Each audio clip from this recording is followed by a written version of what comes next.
Alright. Subsidizing is pretty much the opposite of a tax. Whereas a tax fines a company. Shoot. 3, 2, 1, go. Subsidizing is pretty much the opposite of a tax. Whereas a tax fines a buyer or seller, a subsidy gives a company money to assist their production and help them stay in business. Governments often subsidize companies that produce beneficial. I didn't do this live. You guys did subsidizing, I did taxes and everything. Okay, hold on. Let's change that. Say beneficial. Who did that? I think that was Produce Connor. beneficial. That was Connor. Shut up. That was you. Good. Alright, 3, 2, Connor, get out of the frame. 3, 2, 1, go. Subsidizing is Dubbed it in English. Dubbed it in English. okay. Alright, 3, 2, 1, go. Subsidizing is pretty. Shut up. Wait. 3, 2. Oh, where's the trash can?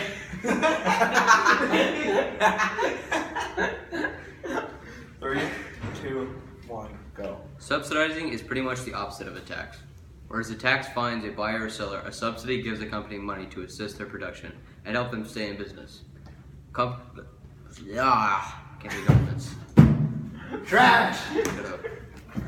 3, 2, 1. Subsidizing is pretty much the opposite of a tax. Whereas a tax fines. Stop laughing! No, I was on the frame. And I dropped the trash can. While you were talking. Okay, let's start over time. 3, 2, 1, serious, go. Subsidizing is pretty much the opposite of a tax. Whereas it. Connor. I can't get it. Let me look the other way. Hey, why? How about the end of it? You like come and put the trash can over me. 3, 2, No, seriously. 1, go. Subsidizing is pretty much the opposite of a tax. Whereas a tax fines a buyer or seller, a subsidy gives a company money to assist in their production and help them stay in business. Governments often subsidize companies that produce beneficial goods, such as agricultural producers and healthcare companies. Cut. There's something over my head. No, that's at the end, like when you wake up ash and everything. It's just. Trash can. Alright, I got this. 3, 2, 1, go. The US subsidized industries like farming and oil. No wonder my uncle that works at 7-Eleven can afford that yacht. Cut. Keep scroll down.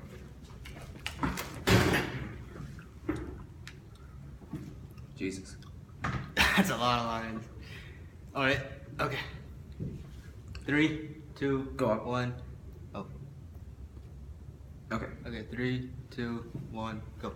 And the last tools that governments use to stabilize the market are price ceilings and floors.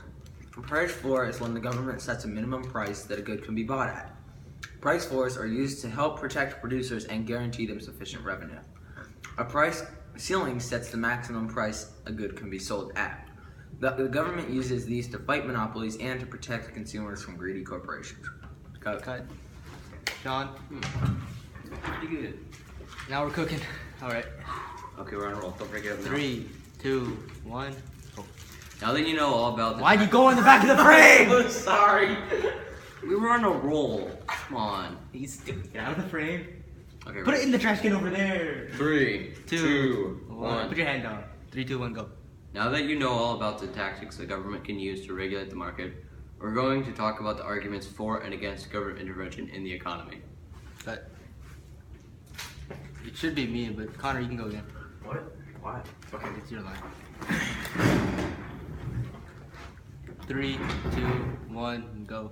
Although many economists believe that an unregulated and pure capitalist economy would benefit our society the most, without regulations, many consumers would fall prey to predatory pricing, monopolies with no limits, and other malicious strategies. Got it. The Skittles. No, but I'll stop after this because I overkilled this Skittle thing. Yeah. But Okay. 3, Wait, hold on. Let me. 3, 2, 1, go. Now comes the big question. No. Why am I like no? Now, 3, 2, 1, go.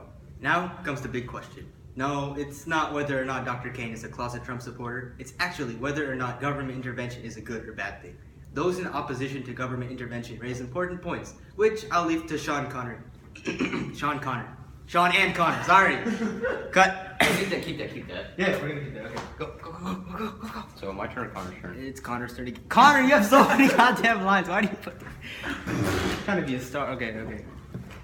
Go. 3, 2, 1, go. One point against intervention is that governments are liable to make the wrong decisions and are often influenced by political pressure groups. They often spend taxpayer money on inefficient projects, which often lead to bad outcomes for the consumers that are being supported by the government. Okay.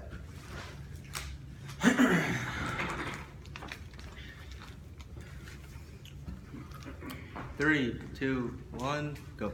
Another argument is personal freedom. Government intervention takes away individual decision-making power on how to spend and act. Economic intervention takes monetary personal freedom away from the consumers they are aiming to benefit. Without government intervention, now I can do what I want with my money. You're supposed to do the dance, the Lulu Uzi, like, now I do what I want. Ah! You didn't tell me that. That was implied, okay, when you see the now I do what I want. But it's fine. Oh god, I gotta. Okay.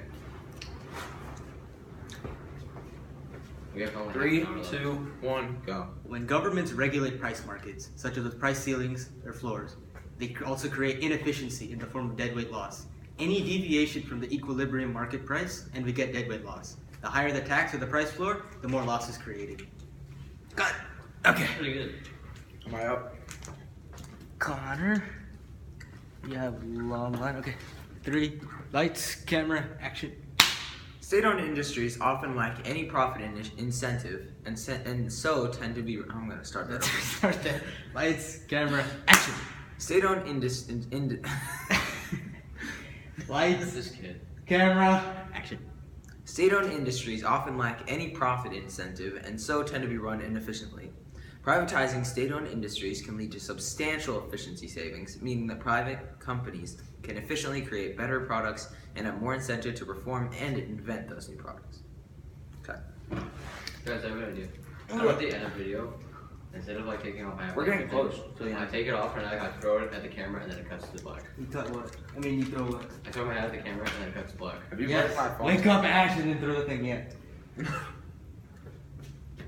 Okay. Well, then I can throw my hat at him in real life. Yeah, but the artist is gonna be there. You can still do it though. It's fine. It'll be funny. Okay, Sean, you got a long one right now. Oh crap.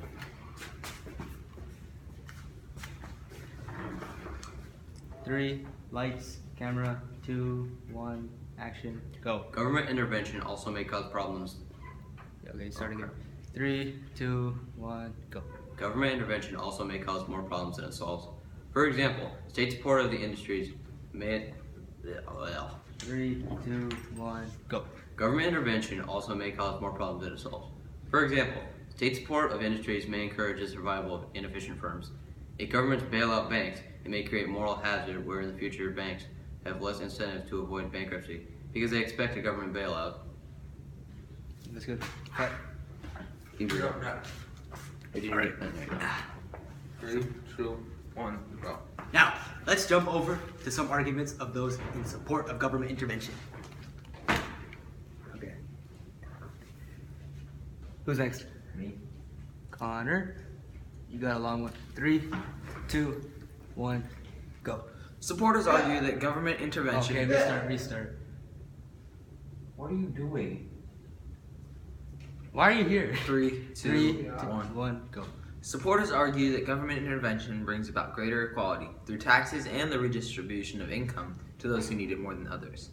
For example, a billionaire would not need the same amount of the income he receives than a near homeless person living off of food stamps. So the government gives some of the taxed income of the billionaire to those who need it, the people living on food stamps. Got it? Sean. You got another long one.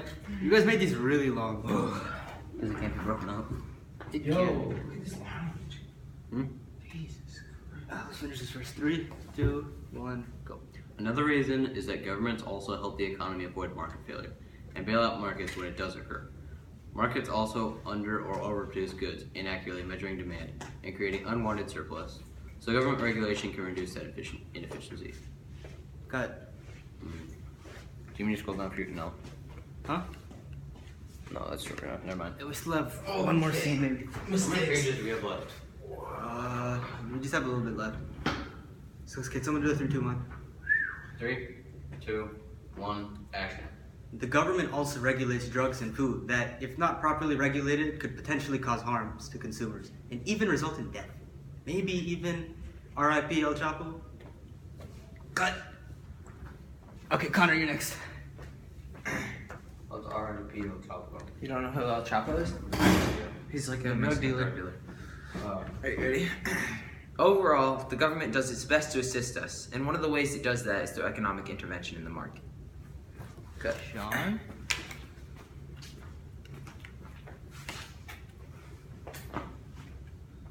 Three, two, one, go. So now you know how, why, and when the government interferes in the market.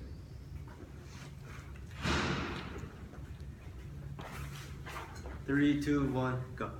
Setting all these rules and regulations can be a tough business, and sometimes the solution to one problem just causes another even bigger problem.